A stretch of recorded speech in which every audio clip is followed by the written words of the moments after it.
Binigyan ng pamahalaan ng palugit na hanggang katapusan ng Pebrero upang bumalik sa trabaho ang mga nagpoprotestang young doctors sa South Korea matapos pasimulan noong nakaraang linggo ang kanilang kilos protesta kaugnay ng plano ng gobyerno ng pagdaragdag ng medical school admissions.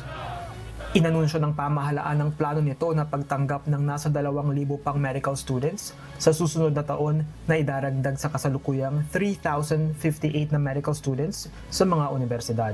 Plano ng pamahalaan na magdagdag pa ng nasa 10,000 doctors bago ang taong 2025. Nasa halos 9,000 medical intern at resident ang sumama sa welga dahilan upang makansela ang maraming operasyon at mabinbin ang paggagamot sa mga pasyente.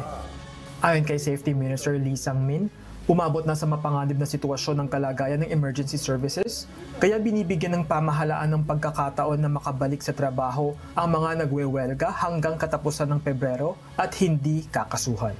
Ayon sa young doctors na sumama sa welga, kailangang pagtuunan ng pansin ng pamahalaan ang pagtataas ng sahod at pag-aayos ng working conditions ng mga doktor bago ito planuhin ang pagdadagdag ng bilang ng mga doktor sa bansa. Anila pa, ang pagdadagdag ng mga doktor ay mangangahulugan ng paghigpit ng kompetisyon at maaaring magresulta sa overtreatment at magpapabigat sa public medical expenses. Gerard Moral, humahataw sa balita ngayon.